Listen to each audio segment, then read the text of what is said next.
Good morning guys, এখন বাজে 5:20 আর আমরা এখন আছি সিমলা হোটেলে। আজকে বেরাবো আমরা মানালির উদ্দেশ্যে। তো এই হোটেলটা আমরা চেক আউট করলাম, দেন আমরা গাড়িতে বসে পড়েছিলাম এন্ড দেবদার গান শুনতে শুনতে আমরা যাচ্ছিলাম মণিকরণের দিকে। তো আমরা প্রথমে যাব মণিকরণের গুরুদুয়ার, দেন আমরা যাব মানালি। তো মণিকরণের এই রাস্তাটা ছিল খুবই সুন্দর, তার সাথে অ্যাডভেঞ্চার যুক্ত। তারপর আমরা পৌঁছে যাই মণিকরণের গুরুদুয়ারে। তো মণিকরণের গুরুদুয়ার ফেমাস হচ্ছে হট স্প্রিং এর জন্য। এখানে অটোমেটিকলি হট স্প্রিং বেরায়, গরম জল বেরায়। তো ভেতরে গিয়ে আমরা তোমাদের দেখাচ্ছি। দেখো এতটাই গরম জল এখান দিয়ে ভাব উঠছে, আর এখানের এই গরম জলেই সব রান্না করা হয়। তো আমরা এখানের লঙ্গার খেয়ে দেন আমরা বেরিয়ে পড়ি মানালির উদ্দেশ্যে। তো মানালিতে আমি একটা জিনিস দেখলাম যে 6:45 বাজে তাও রোদ্দুর দেখা যাচ্ছে। দেন আমরা হোটেলে পৌঁছে যাই, জাস্ট হোটেলের রুম গুলো দেখো।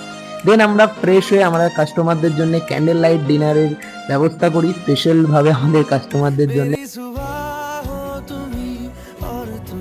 মর্নিং, তো আমি এখন আছি মানালি হোটেলে। যেটা দেখানোর জন্য ভিডিওটা করেছি যে ভিউ, এখানের ভিউটা এত সুন্দর। আমি দেখাচ্ছি, জাস্ট ভিউটা দেখো, অসাম অসাম। হোটেল থেকেই ভিউটা দেখা যাবে একদম। এখানে চা খেতে বসে এই ভিউটা দেখবে। আজকে আমরা কভার করবো শিশু, অটল টানেল, রোহতাং পাস, অনেক কিছু। তো এই জিনিসগুলো আমি নেক্সট ভিডিওতে কভার। তোমরাও যদি আমাদের সাথে ট্যুরে যেতে চাও তাহলে স্ক্রিনে দেওয়া নাম্বার আমাদের সাথে যোগাযোগ করতে পারো। আমরা অল ওভার ইন্ডিয়া ট্যুর করি।